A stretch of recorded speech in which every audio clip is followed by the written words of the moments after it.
Guys, you better take your seat. You better get ready. Make sure you're not distracted. Today's going to be an awesome conversation with Nana Akosua Otuaba. Listen, this place is an awesome place, and the history behind this place. You see the monument right there, and listen, it has so much. The monument alone tells you all the history that you need to know about this place, and it's just by the highway between Cape Coast and Accra. And listen, when I saw this, I couldn't resist than to go to the village and inquire and ask questions about everything that I can find out and I can know. Join me as we go into the village to talk to our queen.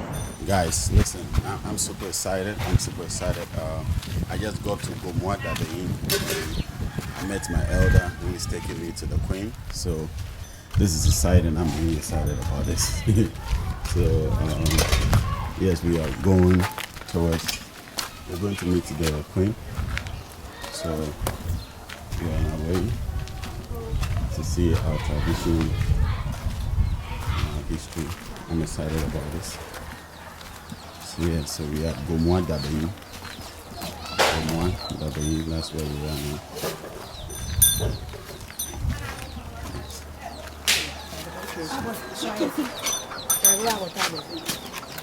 How are you? You're fine? Oh, wow. I look at my arm. No, I didn't press. That's okay. No. Please stop.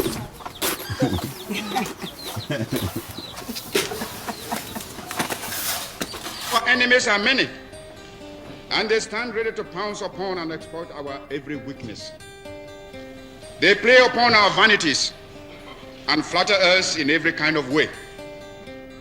They tell us that this particular person or that particular country has greater or more favorable potentialities than the other.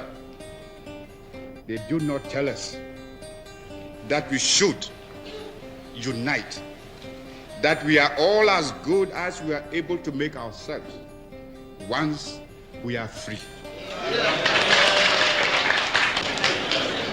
Don't fucking move on. Shoot your fucking ass, bitch. Tase his ass. Why are you so angry? I'm angry because it's been going on forever. Enough is enough. We're waiting for a back. I will, sir. No worries. I will. Fuck. He just shot his arm off.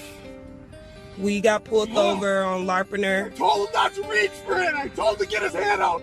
You told him to get his ID, sir, and his driver's license. Oh my God, please don't tell me he's dead. Please don't tell me my boyfriend just went like that. Keep your hands where they are, please. Yes, I will, sir. I'll keep my hands where they are. Please don't tell me this, Lord. Please, Jesus, don't tell me that he's gone. Please don't tell me that he's gone. Please, officer, don't tell me that you just did this to him. You shot 4 bullets into him, sir. He was just getting his license and registration, sir. Mid-20th century is Africa's. This decade is the decade of African independence. Forward then to independence. To independence now. Tomorrow, the United States of Africa.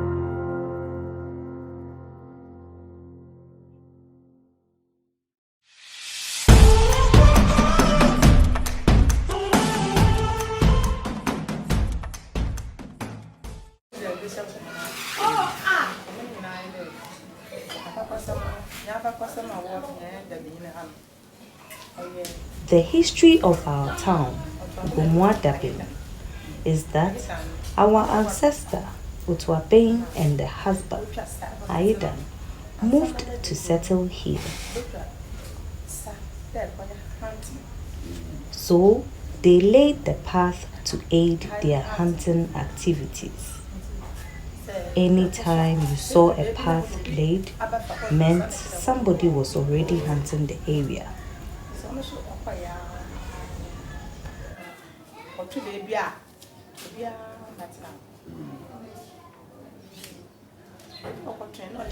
The first place they settled was a very rocky area, so Aidan built a little shelter to settle there with his wife, Otuaba.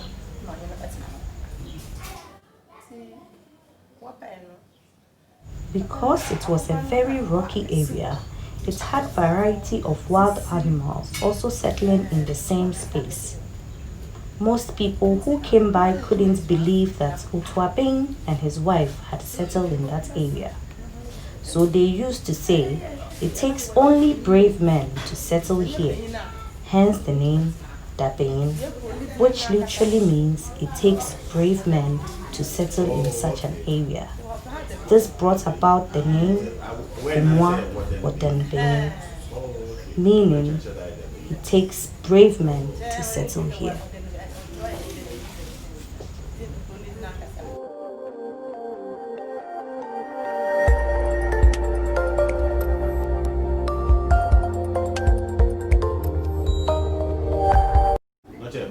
Is it because the stones were hard or uneven? These were very huge stones which had caves in them. So these wild animals occupied the space when evening came. It was the same cave that our ancestors decided to settle in. These wild animals included lions, tigers, pythons, cheetahs, etc. Oh wow, so we had lions and tigers in those caves?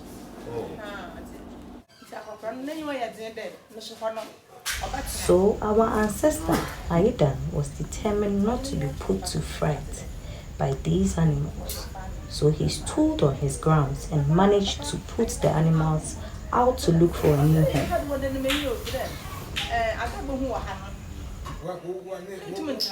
Wow.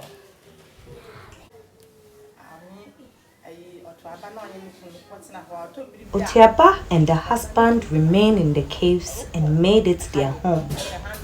One day, Aidan decided to go hunting, leaving the wife, Otuaba, at home. A few hours later, a giant snake appeared on the blind side of Otuaba, knocked her down and decided to swallow her up. She struggled with the snake for some time and started screaming for help, but nobody was there to help her. In the struggle, she turned on her right side and the snake took hold of her left leg and started swallowing her up. Otuaba kept on screaming till the husband finally heard her screams and rushed home. So he started cutting the snake from the tail all the way up to the mouth till he cut the whole snake into two.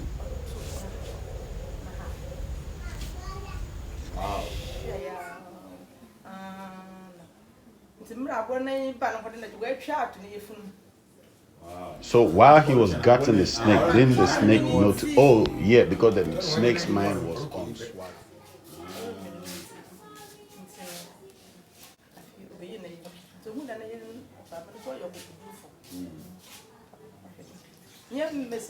It's not every day that a woman will be exposed to such a traumatic event and keep her composure. But our ancestor, Otuaba, didn't abscond, but stayed with the husband and had their first son, Akwa. So what does aqua mean?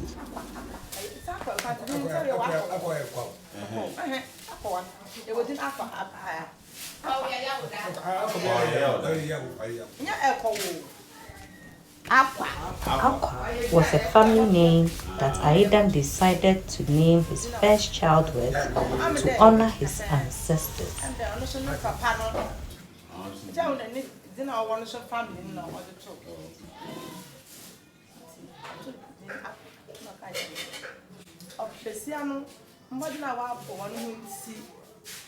Because of the wife's bravery, Ayedan decided to carve her a chieftaincy stool to honor her.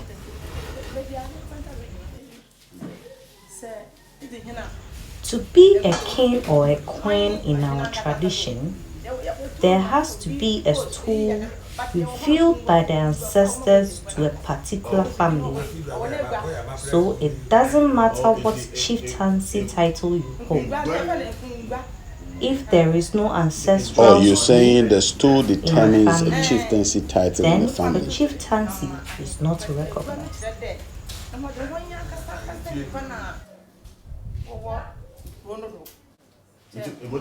So what you're saying is you can have the chieftaincy title, but if you don't have the stool in your family, the chieftaincy is not recognized in the community. In this village, we have two chieftaincy stools, one from the Aidan ancestry with the family name Abrazi, and the other from the Otuaba ancestry with the family name Anona Yako.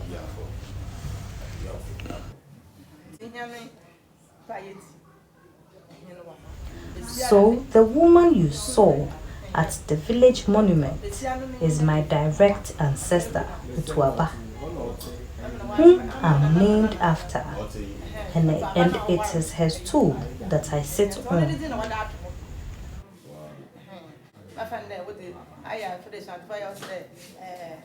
When you are enthroned as a king or a queen, you don't ascend the throne with your own name. You are usually named after the stool name, just like the history of the Asante Kingdom.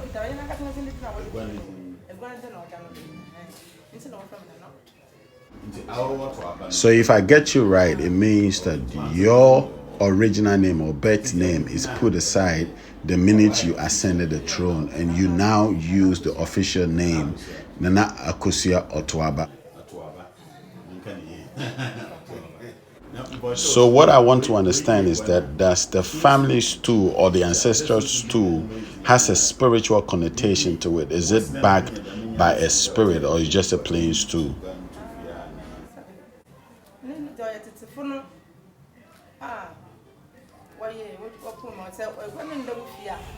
Without the stool being in your house, the spirits of the powers that be and the ancestors will not back your kinship. The stool is a sign that the powers are with you. Every year, we buy yam, goat, sheep, chickens, schnapps, palm oil, and other items to give thanks to the powers that be and the ancestors for protecting the house and protecting the stool. We invite all the sons and daughters of the family to partake in this celebration.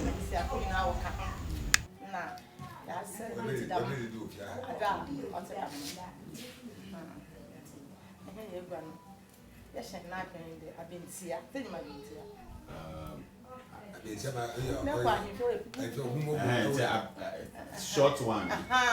In this family, we use the short horn as our symbol to signify or to call the presence of our ancestors and the spirits. When our ancestor carved his horn, he said, nothing could happen in his presence. Nobody could win any battle in his presence. The only time this could be possible was in his absence. So basically, anytime the horn is blown, nothing can happen to any of the family members, either physical or spiritual.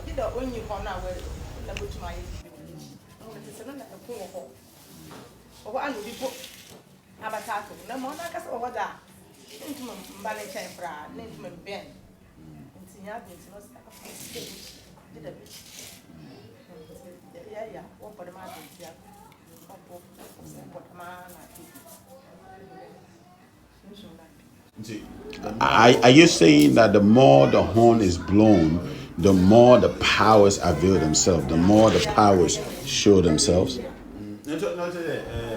So you're saying the ancestors are not dead, as in dead, but they've only moved to the next dimension or the ancestral realm? No, we believe the ancestors are not dead, but have moved on to the ancestral realm. There are times that you hear them blowing the horns in the holy room, but you will not see anyone in that room.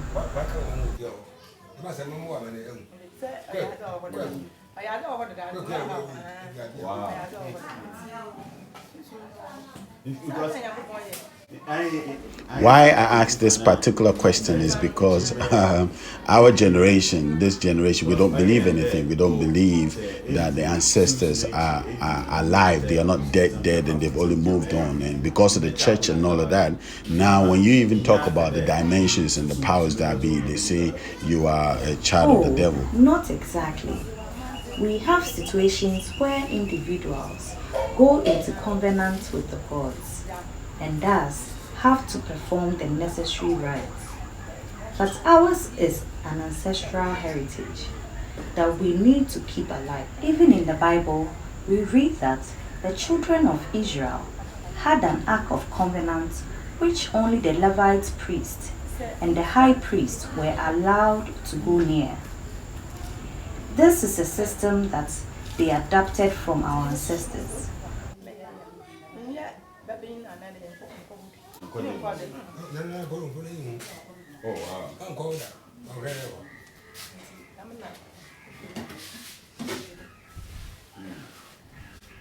There's a clear evidence of how the Jews copied our spirituality and traditions.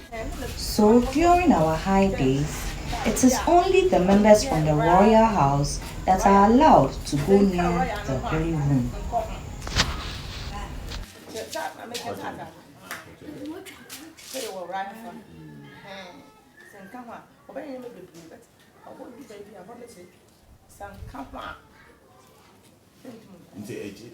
Does this imply that a stranger like myself cannot go into the holy rooms during these celebrations except those born into the royal family, except those born into the lineage? So we have two thrones, the male and the female. You are the female, so where is the male? That is those with the Abrasi family, and the king is Nana Aidan, who is named after our ancestor, Aidan the hunter, the one with the gun by him at the monument. The gun because he was a hunter. Every hunter in those days had a head lantern, as we can see on his head. He had by his side all the tools, equipment, food, and water that he would need for the night. This way, nothing will obstruct him while hunting.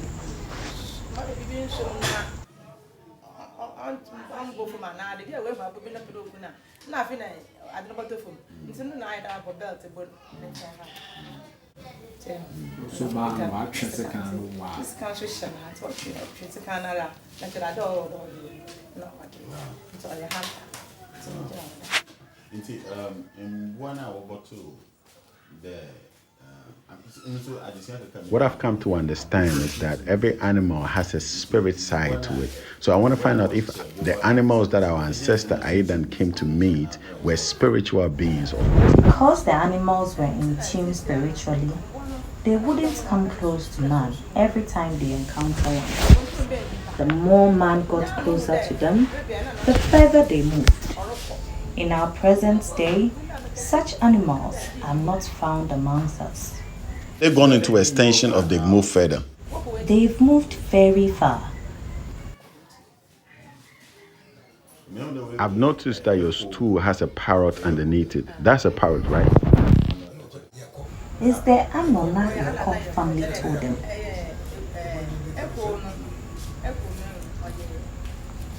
In ancient times, the family started growing apart because it got bigger.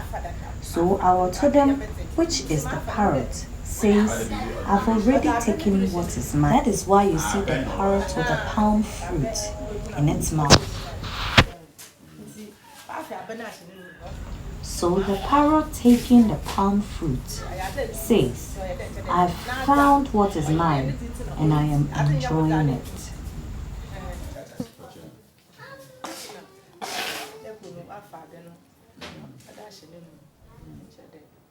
Once it's in its mouth, nobody can challenge it to take it away.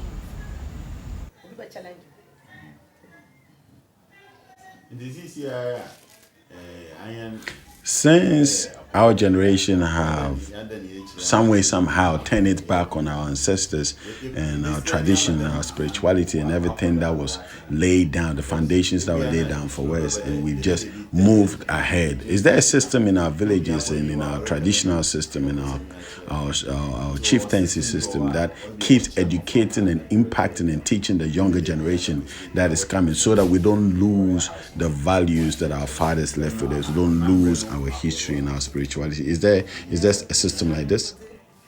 Our traditions never get misplaced because there are always younger generations coming up who are trained in the ways of our ancestors. As the older generation passes on, a younger generation replaces them. In the 8th month of every new year, customary celebrations are celebrated, and during those times, the younger generation taught and observes the ways our festivals are celebrated. So they keep learning from time to time, and this is how we keep our traditions.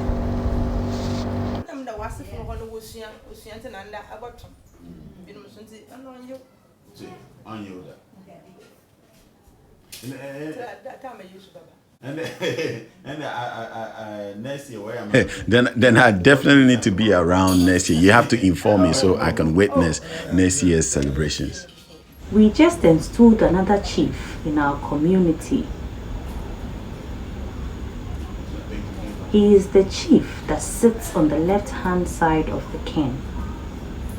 In our royal system, we have the chief who sits on the right side of the king, and another one who sits on the left side of the king.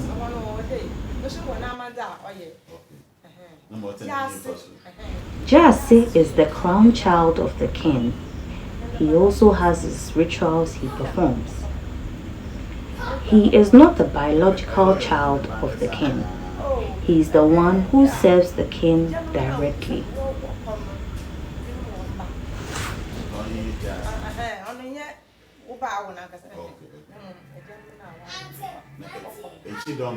And what is the responsibility of the Chidom chief? Chidom Hine is the one who collects the soldiers who are left behind and sends them back to the army. During festivals and celebrations, the Chidom is the one that ensures that the chief and his whole entourage are secured as they parade through the crowd.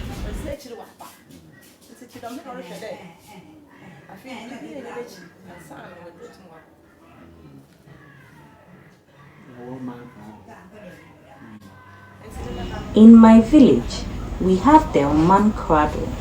He is the deputy to the king. He is the one that oversees all the affairs of the entire kingdom when the king travels or is not available. My mom was the queen of my village, not necessarily being married to a king, but she is the one who succeeded my grandfather when my grandfather passed on. And so I don't know, to that queen. But what happens is that my mom was not dethroned. My mom traveled. So what my mom did was that she made my cousin rule in her stead. I want to know about it, like just a little about it. When a king travels out of the town, he appoints someone to fill in for him. The person is to give daily report as to every activity that takes place in the king's absence. All the elders come to an understanding and support the one appointed by the king.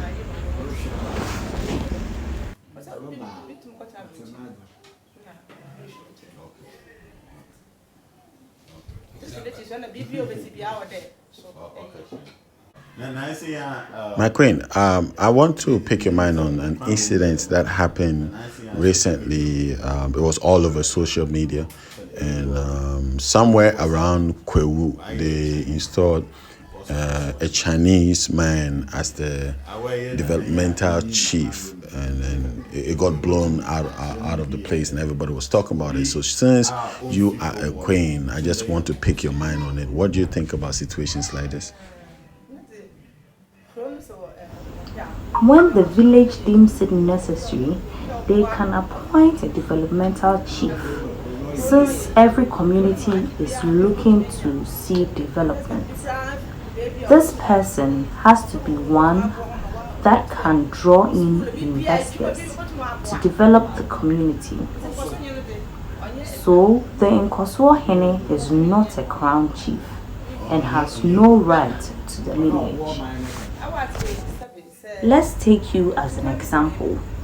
If you travel to a community and you become an influence in the community and also help develop the community, you can be appointed as the developmental chief.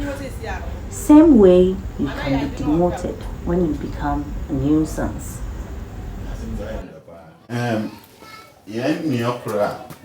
Recently, I was asked by one of our sisters who wanted to inquire about something, a way a thing is done in our communities, and I told her that I'm not well versed in our traditions and customs, especially of the throne. So I'm going to ask anytime I come into contact with an elder or somebody from the palace. She wanted to find out if a group of delegates or a group of our brothers and sisters that are in the diaspora wants to come and see the king or the chief or queen of a particular land, who best is to lead them? Is it best that a man leads the delegate, or is best that a woman leads the delegate to be able to come or approach the throne so that their requests can be heard? Our traditions and customs does not suppress the woman, although it demands that every crown should have its linguist. The linguist becomes the mediator, so both male and female can bring in their request through the linguist to the king.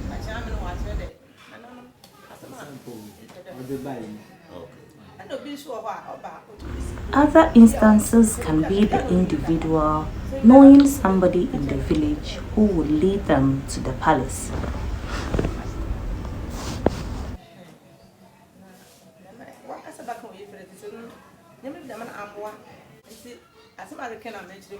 When you go directly to the palace, it's always an advantage because intermediaries can always mislead you and misinform you.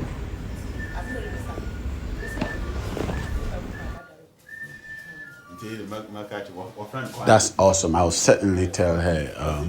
Her name is Kwana, and she's using an account name Ama Amankwa.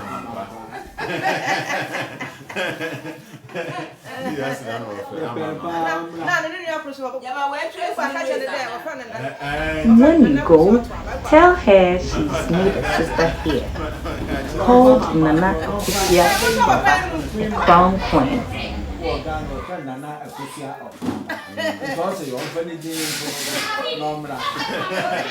Over to you, Kwana. Nana says use her name. Use her name. I am glad that you took the step to come and inquire about our traditions. I pray that on your next visit, I will have all the chiefs and elders around so you can learn from them as well.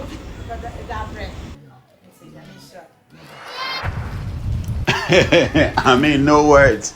No words. This has been a great conversation with Nana Akosua Otuaba, and as you can see, the monument right here is history. We see our ancestor our ancestor Aidan with his gun, Aidan the hunter. You can see his gun on his shoulders and his headlight with his tools by his side. And we just saw our queen sitting down there, Otuaba, sitting down there. And this is beautiful. This is an amazing place. And the intelligence of our fathers did what they can to ensure that our history is not lost but kept. Is this not beautiful? Listen. And you can see our queen and the sons and all those who help our king. Listen, I've enjoyed myself. I don't know about you. It's always great to know that our history is being kept. Thank you, Nana.